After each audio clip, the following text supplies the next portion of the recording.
John, great to have you on the podcast. Welcome. Yeah, thank you for having me. It's a pleasure to be here. Yeah, awesome. So, John, let's talk about your story first, shall we? And first of all, how we met. So, it was it a couple of years back when we first met? I think it's just been 3 years now. I think we started with you probably in October, so we've just clicked over the 3 year mark. Okay, awesome. All right. So, let's go back 3 years and talk about how things were for you back then. So, I know I think you were doing your own project at the time, weren't you? You were doing your house and trying to build your company up at the same time. Is that right? Yeah, so we've sort of been sort of growing sort of relatively slowly, but sort of consistently. And then I sort of taken up my house, so I was building that as well. And then we just had like I say, we had a bit of an issue with the pipeline suddenly dried up, and it just left us in a bit of a vulnerable position because we didn't have any. We had a big hole in our pipeline, and we didn't really have a deep enough like connections with architects or sources of work. And where I'd been building my own house, that had really sort of drained a lot of sort of my personal funds. So it just left us in a bit of a precarious position.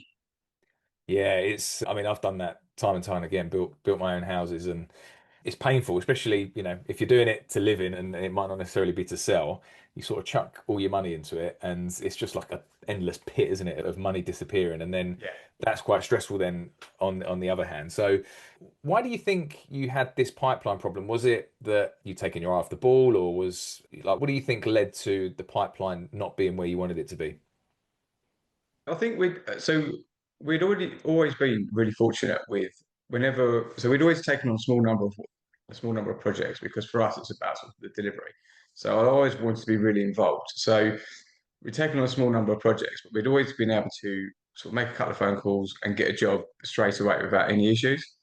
And then the problem we've had is we got to a position where I was like, okay, we need to start getting some more work in, and sort of made the normal phone calls to the architects that we had been dealing with, and everyone had stuff that wasn't quite in a position to tender, and that sort of suddenly put the pressure on because it we didn't have that deeper base of architects and people that we can talk to about generating the work.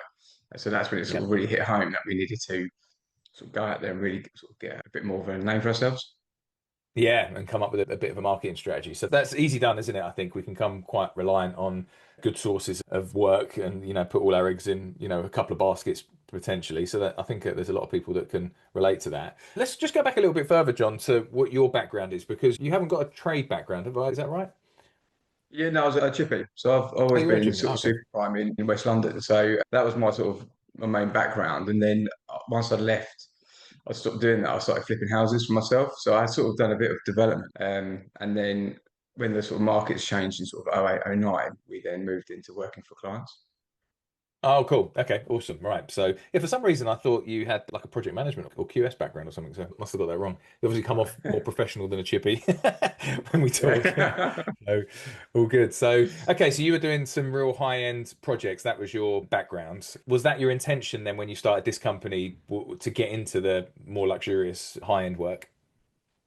Yeah, so for me, that was a massive insight. Sort of doing those projects, we were working on sort of like 35 million pound sort of houses in West London, and it just gave me the real taste for the high end, the luxury finishes, and sort of delivering that sort of millimeter perfect sort of quality of craftsmanship. So Mm. that is kind of when I moved into developments and flipping houses. Although we were on a much smaller scale, for me, it's about sort of the finish, and that's kind of where we've then pushed the company to go to.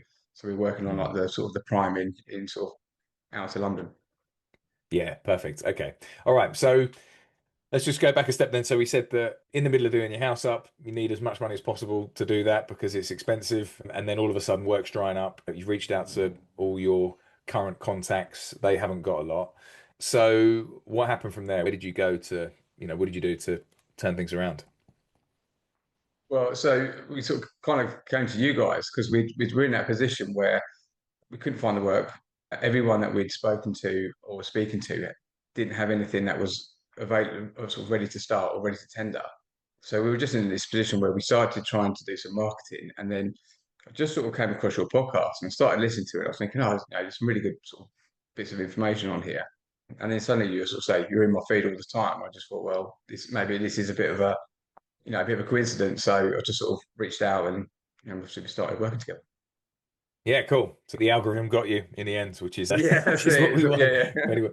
anyone, if anyone's listening to this podcast now, just know I'm going to be all over your feed until you join us. So no, that's all good. Did you ever feel like quitting, John, and thinking, this isn't working. Maybe I should do something else.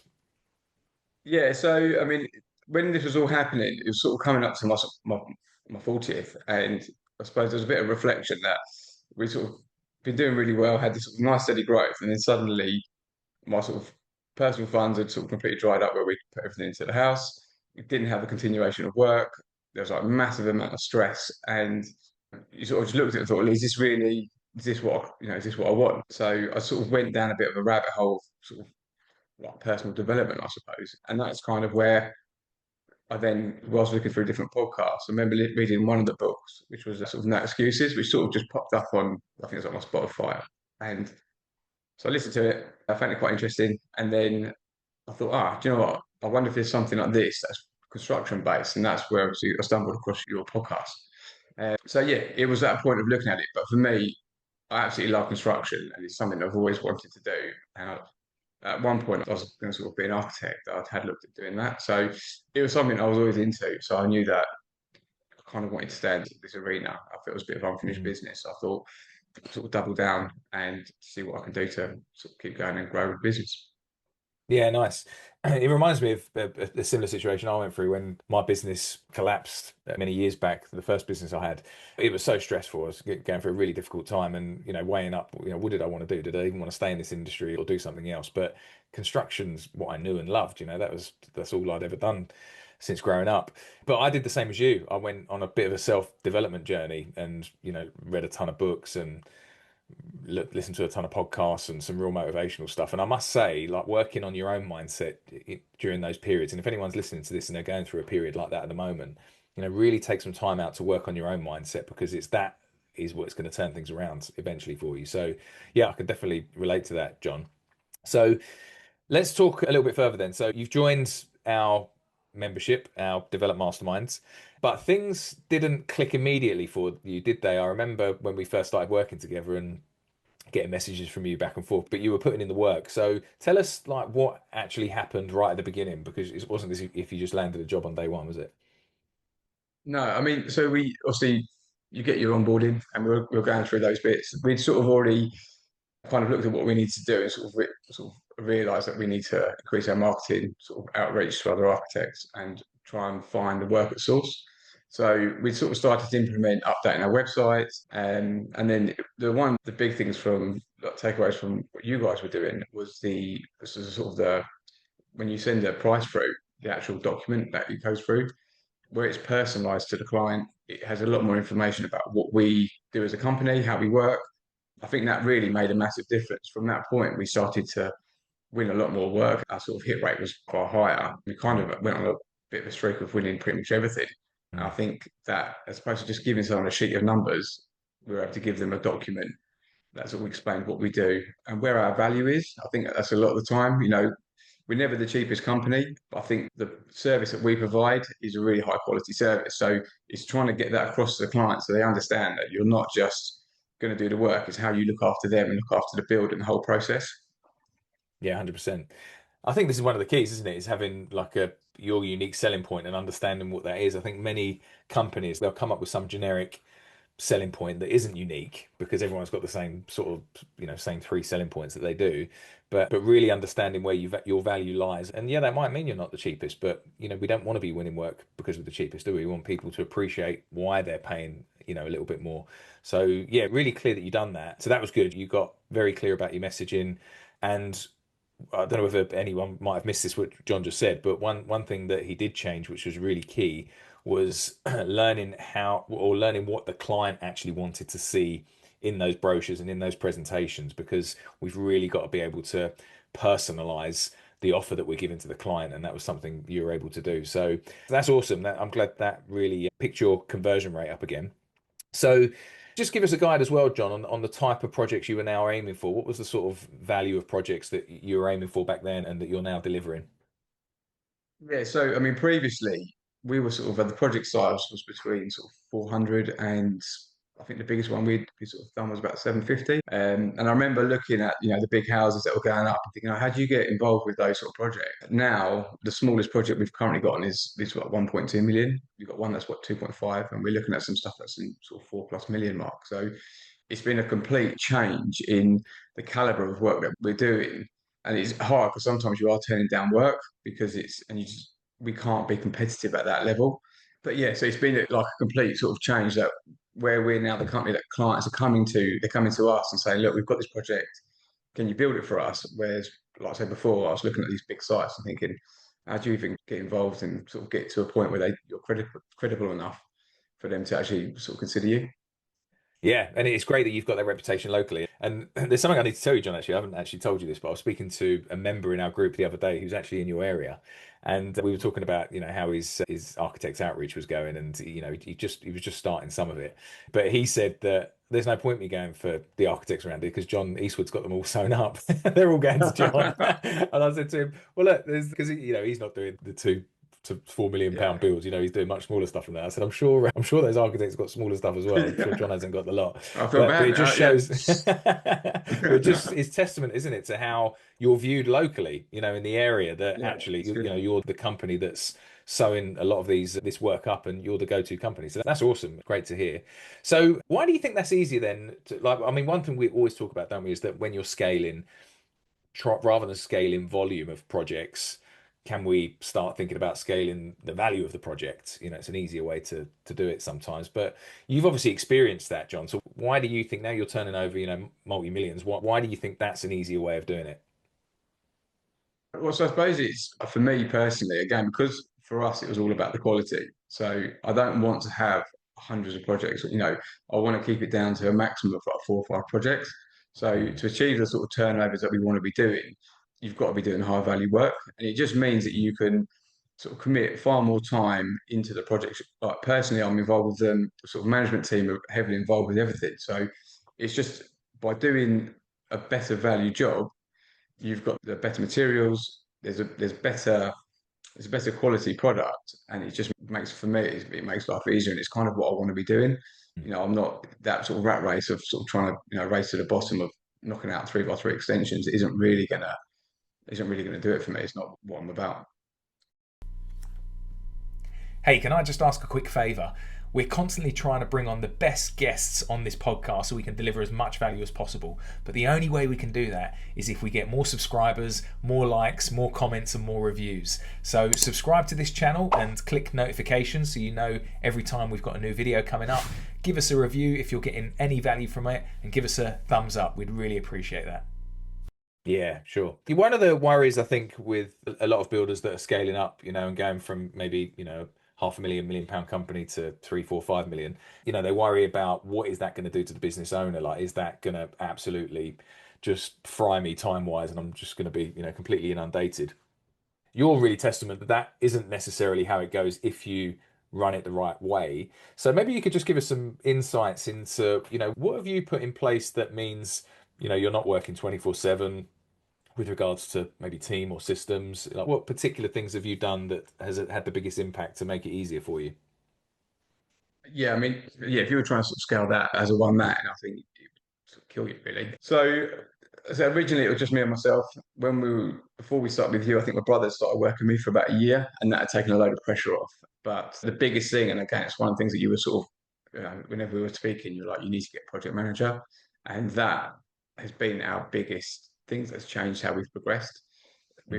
I've been able to offload a lot of the operations, so it's meant that I've been able to sort of take a bit of a step back where I was on site all the time dealing with any of the sort of issues, where someone else is sort of managing that now, it means I'm able to have a much better overview. I can identify where the problems are. So we've already taken on like a junior QS because the PM is getting sort of overloaded with work. So we're trying to make sure he's okay. We've taken on a couple of people in the office because like where my brother does all the admin side, he was starting to get overloaded. And it's that when you sort of that realization and that again, that sort of kind of mindset shift that if you can get the right people in the right seats and you can get them doing the job, your capacity just naturally grows, but you can Mm. also maintain your quality as well. Sometimes you'll grow too quickly and then suddenly your quality will go down the drain because you're on your own. And I look at like my project manager now, and I was thinking the other day, I was like, oh, if he wasn't here, I wouldn't be able to. I'm out meeting architects all the time. I'm sort of meeting clients. I'm looking at jobs. I wouldn't be able to do the operation side. Or there'd have to be a bit of give somewhere, and I wouldn't be able to keep the connections and keep things moving Mm. if I was sort of caught up in the day to day running the site. Yeah, it's so So that, true. yeah, that Yeah, makes a massive one. yeah, really important. And I think we can forget that as business owners that, the real value in us as the business owner is having that high level overview and, doing the strategy, not doing the day-to-day stuff, but very hard to get out of it. And I think it's credit that you've managed to do that. So that's really good. How's, not that we're going to reveal figures and whatever else, but as you've scaled, one of the dangers is you can all of a sudden, become too top heavy in the office overhead wise, or, things can start becoming wasteful on site. How have you managed to get on with the profitability and managing that side of things? So we've implemented a couple of different softwares which really help. So we again, it's that sort of whatever gets tracked gets managed, and it is Mm. that is such a true phrase. So every week I'll review stuff. We do forecasts, and then we'll also sort of do a quick like a fortnightly check on the sort of where we sit across the jobs. Because every Hmm. job is broken down and we itemize every single item, we're able to see exactly which item is profitable, if it's on the margins that we're expecting to make, if we've made more, if we've made less. So we know across the job and across all the jobs exactly where we are financially and risk wise at any one point in time. I think that's like a real key thing to do is if you've got the right software in place and you've got the right systems and everything that is really key to everything. If you can get the systems in place, then it's very easy to monitor and you can jump on any problems straight away, as opposed to getting to the end of the job and suddenly being like, okay, where were we? And again, years ago, we were in that sort of position where I'd have a rough idea of where we were project wise, but it's not until you get towards the end and you start looking, you think, oh, okay, we didn't quite make as much as we were expecting, and we don't Mm. really know where we lost the money. Whereas as soon as we started putting these processes and the systems in place, like straight away you can identify the problem. You're like 5 weeks, 5 days, 10 days behind where you are. You can know exactly where you are cost wise. Yeah, that's awesome. And just to let everyone know, the software you're currently using, Procore, isn't it? The one that you're Yeah, using so now, is that one of them? so we use Procore as our project management tool, which is really great for communications. And then we're actually using a software called Planyard, which does our accounting. And again, they integrate with each other. So that way, you've got sort of the movement of information between the two softwares. Yeah, awesome. Now, sometimes people listen to this and that, immediately they're now looking at Procore and thinking, yeah, I'm gonna get that. When do you think is the right time to transition to Procore though? Because, some will be listening to this, they may only be, doing 500K, a million a year. When do you think that, because Procore isn't for everyone, is it? So what's your experience with it and, when is it the right time to implement that?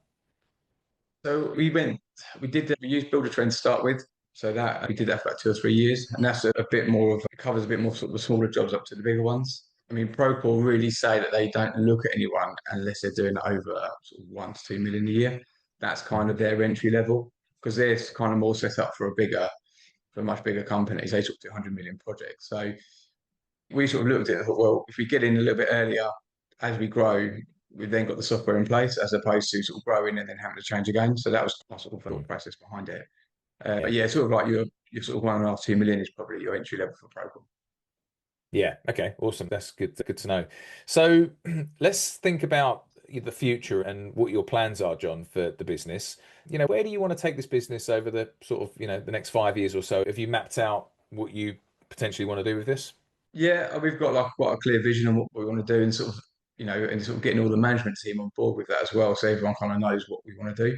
And for us, it's, if we can sort of be hitting sort of 5, 6 million a year turnover, would be doing kind of exclusively the sort of 4 or 5, the real big one-offs. That's kind of where we want to be, like Mm. the real super prime in sort of Kent and Surrey, and then with a look at doing some sort of like exclusive developments as well. That's kind of where we want to sort of set ourselves in the next sort of 5 years. Yeah, that's awesome. Yeah, great, great goal to go for. And I think the way you're going, it'll probably be a bit faster than that. So no, that's really good. John, you've obviously experienced growing a company, going through the pain of transitioning from, where you started to where you are now. If you were giving someone a sort of advice listening to this, Is there anything you'd do differently, first of all? Anything that you think you got wrong and thought, "Oh, I wish I hadn't have done that. If I'd done it again, I wouldn't do that, or I'd do it a different way." I think I would probably look at taking on probably a bit of staff a bit quicker. I think that was Mm. my, one of I remember sort of when we had about sort of 3 or 4 projects running, and that was like a really stressful time because again it was just still me and sort of my brother in the office and trying to keep all of those running smoothly, trying to keep everything organised, sort of chasing up, just the mass variety of information you need to do. Yeah, that was really hard. And I think, had we possibly taken on someone like even like a year earlier than we did, if not, sooner than that, then I think that would have enabled us to have grown even more, even quicker. Mm. And I think that's one, it's the mindset of, because sometimes you look at the cost of taking on a PM or taking on a member of staff and you think, oh, it's going to be whatever it is a year. But in actual fact, what you'll find is by taking them on, that actually it just increases your capacity. So you can turn over more and you can grow. And it frees you up to say to chase the work as opposed to having to manage the jobs. It's a Yeah. completely different mindset. And I think, yeah, if I could do it again or speak to myself, even sort of 5, 10 years ago, I'd have been like, look, take on more people. This is, you want to be engaging people earlier so you can grow and the company can grow. Yeah, free up your own time. Yeah, for sure. So, what advice would you give someone who's maybe stuck at the moment? Maybe they're, somewhere between 500 and a million and they can't break through. What advice would you give them? Where do you think they should start? I think it's kind of maybe looking at your processes and your marketing and how you're presenting yourself to the clients. There's a couple of builders. There's one of them on the group that we were chatting to, and after I was on the call with you on the sort of the develop group, he contacted me privately and he sent me through his. I said, look, send me through your information, what you send your clients.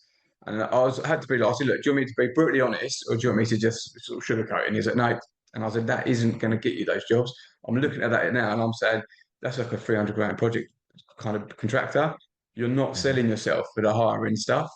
And he sort of looked at me and went, oh, do you know what? Yeah, I can completely see. I said, everything's very generic. There's nothing that's, selling that selling the vision of what you can create. And Hmm. so, yeah, straight away, he sort of changed his stuff. I think he's pulled in some like £1 million jobs now. So it's kind of like, Excellent.